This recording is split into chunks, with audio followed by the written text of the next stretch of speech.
Head எல்லாம் ஒண்ணும் பண்ண முடியாது. பேட் கமிட்ஸ் எல்லா கிளவுடையும் சைலண்ட் பண்ணிட்டு வந்தாரு. இங்க அவரை சைலண்ட் பண்ணி ஃப்ரெண்ட்ஸ் எல்லாம் வந்து ரொம்ப ஓட்டி ரொம்ப கலாய்க்கிறாங்க. போட்டதே தெரியல. தூரமே வர போறது ரொம்ப நம்பி வந்தோம். கம்மியான ஸ்கோர். நான் ஒரு கேள்வி வரைக்கும் நம்ம சிஎஸ்கே ஃபேன்ஸ் அந்த கேள்வி கேட்டு கையில ஒரு ப்ராப்பர்ட்டி இதை நீங்க எஸ்ஆர்எச் டீம்ல ஒன்னும் நினைச்சீங்கன்னா யாருக்கு தருவீங்க? இப்ப கையில வாங்கி காட்டுற மாதிரி காட்டு. அபிஷேக் சர்மா என்ன ரீசன்? குழந்தை பையன் மாதிரி இருக்கிறான். லைக் வந்து ஏன்னா நிறைய இடத்துல நிறைய இது வந்துச்சு. சிஎஸ்கே கிரவுண்ட்ல சிஎஸ்கே வந்து ஷட் டவுன் பண்ணுவேன் அப்படின்னு ஒருத்தர் சொல்லி இருந்தாரு. அவருக்கு இது டெடிகேட் பண்ணலையா? சைலன்சர் நான் தான் சொன்னேன். எங்கால சைலண்டா போயிட்டேன். இது வரைக்கும் நாங்க மும்பை இந்தியன்ஸ் சைலண்டா சரியா பண்ணல. ஃபீல்டிங்கும் சரியா பண்ணல. எஸ்ஆர்எச் வந்து அவர்தான் சைலண்டா. ஹைதராபாத்ல இருந்தாங்க. அது அவங்க ஹோம் கிரவுண்ட். இங்க வந்து எதிர்பார்ப்போட வந்தோம். இது சைலன்சர் லீக் ஆயிடுச்சு. டாஸ் ஜெயிச்சது எஸ்ஆர்எச் தான் ஜெயிச்சாங்க. சேசிங் சரியா வராதவங்க வந்து ஓப்பனிங் உண்மையாக்கிட்டாங்க. உண்மையிலே இல்ல இங்க நிறைய எதிர்பார்த்தது வந்து நிறைய மாச்சி வியூ இருக்குன்னு நினைச்சாங்க. நிறைய மாச்சி எல்எஸ்சி இந்த மாதிரி வின் பண்ணலாம் நினைச்சாங்க. விக்கெட் போயிடுச்சு ஃபர்ஸ்ட்ல. அது வந்து இன்டென்ஷன் காட்ட முடியல. நல்லா ஹிட் பண்ணி ஆட முடியல. வந்து அவங்களால மெயின்டைன் பண்ண முடியல. அதனால அந்த அளவுக்கு பண்ணி எடுத்தது. ஆனா பவுலிங் எடுத்தது கரெக்டா இருந்துச்சு. எந்த ரெண்டு டீம் ஆடினா நல்லா? சிஎஸ்கேவும் ராஜஸ்தானும் ஃபைனல்ஸ். ஆனா 2008 மறுபடியும் ரிப்பீட் ஆகும். அது நடக்கும். யாரு கப்பு? சிஎஸ்கே தான். ஏன்னா 2008ல சிஎஸ்கே ராஜஸ்தான் இருந்தது. அதுல தோத்தார் இல்லையா? ராஜஸ்தானோட நல்லா இருக்கும். முஸ்தபிசூர் வந்து இந்த மக்களோட ஒரு கிளம்புறாரு. கிளீசன் அதுக்கு தான் முன்னாடி எடுத்துருக்காங்க. டீம்ல வந்து செட் ஆகணும். சரியான சுத்தி கிளீசன் எடுத்துக்கிறாங்க. இங்கிலாந்து இருக்காரு. அவர் தான் வந்து இல்ல அவருக்கு மொயின் அலி இடத்துல தான் கொடுக்க முடியும். இல்லைன்னா ஜடேஜா இடத்துல தான் கொடுக்க முடியும். அவர் ஃபாரினர்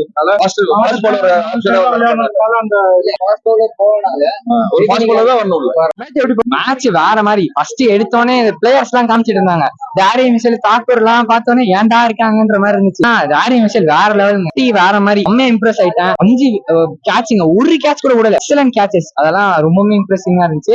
எக்ஸலன்ட் கேப்டன்சி. அவர் மாதிரி பெர்ஃபெக்டான கேப்டன். தோனிக்கு ரீப்ளேஸ்மெண்ட் தான் அது எனக்கு தெரிஞ்சு கேக்வாடா. அவர் அப்படியே வளர்த்து விட்டா அடுத்து எனக்கு தெரிஞ்சு T20 வேர்ல்ட் கப் வருது பிசிசிஐல. பிசிசிஐ கன்சிடர் பண்ணி அவர் எடுத்தா நல்லா இருக்கும். ஏன்னா he has the potential to be the next captain. Deshpande ஆடுற மாதிரிங்க. என்ன பாருங்க ரன்ஸ் கொடுக்கவே இல்லை. அவ்வளவு நல்லா போட்டார். ஃபர்ஸ்ட் 2 6 கொடுத்தாருன்னு நினைக்கிறேன் அந்த ஓவர்ல. என்னடா அப்படின்ற மாதிரி இருந்துச்சு. அப்புறம் தொடர்ந்து விக்கெட் 2 விக்கெட் ஆன அந்த அப்படியே ஸ்டேடியமே அதிர்ச்சி. தலை என்ட்ரி இந்த அளவு சவுண்ட் நான் அனுபவிச்சதே இல்ல. காதெல்லாம் வலிக்கிற அளவுக்கு சவுண்ட். தலைலாம் வேற மாதிரி சொல்லுவாங்க. டெசிபல் அது என்ன லெவல்ல ஒரு 130 கிட்ட இருக்கும்னு நினைக்கிறேன். வேற மாதிரி காதெல்லாம் அப்படியே கிழிகிற மாதிரி ஆயிடுச்சு சவுண்ட். அவர் கொஞ்சம் முன்னாடி வந்து ஒரு 4 அடிச்சாரு. இன்னும் 4-5 6 மட்டும் அடிச்சிருந்தாருன்னா அந்த மேட்ச் அடிச்சாரு 4 6. இந்த மாதிரி அடிச்சாருன்னா எனக்கு தெரிஞ்சு அதெல்லாம் இன்னும் டெசிபல் எகிரி இருக்கும்னு நினைக்கிறேன். இதுவே தாறுமாறா அந்த சிஎஸ்கே என்னன்னு ப்ரூவ் பண்றாங்க. எஸ்ஆர்எச் நாக் அவுட் பண்ணிட்டாங்க. போன வாட்டி நம்ம தோத்தோம். இந்த வாட்டி ஜெயிச்சிருக்கோம். பவர் பிளேல அந்த விக்கெட்ஸ் தான். பிளேல அந்த விக்கெட்ஸ் வரல அப்படின்னா ஏன்னா ரன்ஸ் பாத்தீங்கன்னா ரொம்ப சிமிலர் தான். நம்ம பவுலிங் வைஸ் பாத்தீங்கன்னா செம்ம இம்ப்ரூவ்மெண்ட். ஆல்மோஸ்ட் எல்லா பவுலர்ஸுமே ஒரு விக்கெட் எடுத்தாங்க. Excellent bowling. பத்திரானாவோட ஸ்டம்ப் அவுட் அதாவது அந்த போல்ட் எடுத்தாருல பயங்கரமா இருந்துச்சு. அதெல்லாம் எக்ஸலன்ட் ஃபீல்டிங்.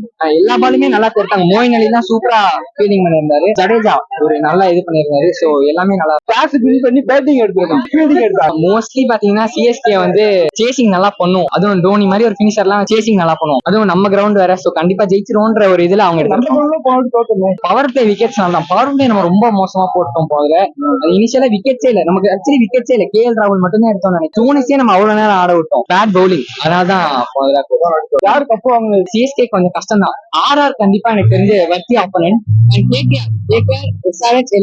சான்ஸ் இருக்கு. ஸ்டில் வர நம்ம 6 மேட்சஸ்ல 1 மேட்ச் ஜெயிச்சிட்டோம். மேட்சஸ் இருக்கு. ஒரு 3 to 4 மேட்சஸ் ஜெயிச்சா நமக்கு வந்து இந்த பிளே ஆஃப்ஸ்ல சான்ஸ் இருக்கு. இந்த டீம்ஸ் நம்ம RR மாதிரி டீம்ஸ் எல்லாம் தோக்கடிக்கிறதுக்கு நமக்கு இன்னும் நிறைய பிராக்டிஸ் தேவைப்படும். முஸ்தபிசூர் வேற போறாருன்னு சொல்றாங்க பங்களாதேஷ்க்கு. ஸோ அதுக்கு பதிலா ரீப்ளேஸ்மெண்ட் நமக்கு தேவை. சாண்ட்னர் இருக்காங்க. அப்புறம் கிளீசன் ஒரு இங்கிலாந்து பேர் இருந்திருக்காங்க. யார் ஜெயிப்பாங்க? பஞ்சாப் சென்னை எனக்கு தெரிஞ்சு சிஎஸ்கே ஜெயிக்க நிறைய வாய்ப்பு இருக்கு. ஹோம் கிரவுண்டா இருந்தா இன்னும் ஈஸியா இருக்கும். அவுட் போறோன்றனால இங்கதானே எனக்கு தெரிஞ்சு நமக்கு தெரியாது. எனக்கு தெரிஞ்சு நமக்கு தான் நினைக்கிறேன். மேட்சை பொறுத்த வரைக்கும் சூப்பரா இருந்துச்சு. ஃபர்ஸ்ட் ஆஃப் சென்னை நிதானமா ஸ்டார்ட் பண்ணி ஒரு நல்ல பார்ட்னர்ஷிப் பில்ட் பண்ணி நல்ல ஒரு செட்டில்டான ஸ்கோர் தான் எடுத்திருந்தாங்க. செகண்ட் ஆஃப் அவங்க ஆடின டக்குன்னு அந்த 6. ஏன்னா தூபே வந்துதான் சென்னைக்கு 6 அது எல்லாமே வந்து டக்குன்னு. ஆனா வந்து அவங்க டீமை பொறுத்த வரைக்கும் செகண்ட் ஹாஃப்ல ஸ்டார்டிங்லேயே அபிஷேகா இருக்கட்டும் ஹெட்டா இருக்கட்டும் டக்குன்னு ஆனிச்சு. பாண்டே தான் நம்ம நிறைய ரன் கொடுப்பாப்ல. பார்த்தா அவரே ஒரு 3 விக்கெட் எடுத்தது. பிரஷர் வந்துச்சு. வேற எதுவும் பார்ட்னர்ஷிப் ரெட்டியும் மார்க் ரொம்ப ஒரு சின்ன ஸ்பார்க் மாதிரி தெரிஞ்சது.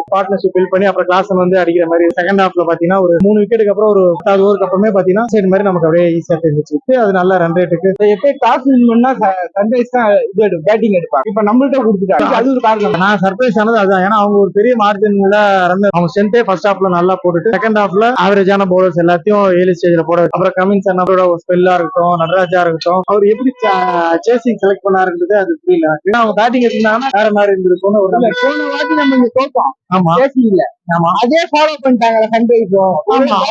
இடத்துல போயிட்டு நம்ம ஆடும்போது அவங்க சேஸ் பண்ணிட்டாங்க. இங்க வந்து அதை பண்ணிடலாம்னு அந்த ஃபார்முலா யூஸ் பண்ணாங்களா என்னன்னு தெரியல. இவங்க கையில டாஸ் இருந்து பேட்டிங் எடுக்க வேண்டியது எப்படி விட்டாங்க. சேசிங்ல ஹெட் டக்குன்னு அவுட் ஆனாப்ல பெங்களூர் கூட. அதே தான் இங்க ரிப்பீட் ஆகுமோன்ற மாதிரி இருந்துச்சு. இதே நடந்தது. எஸ்ஆர்எச் ரொம்ப நம்புறோம். சேசிங் வர்றப்போ அவங்க கிட்ட ஒரு பெரிய டிராபேக் இருக்கு. அபிஷேக் சர்மாவையும் ஹெட்டையும் கிளாஸரையும் நம்பி கொண்டு போக முடியாது. அவங்க இருக்கிறதுக்கு வாய்ப்பு இருக்கு, இல்லாம இருக்கிறதுக்கும் வாய்ப்பு. T20 நம்ம கையில கிடையாது. அன்னைக்கு டேல யார் நல்லா பண்றாங்களோ அதான் T20.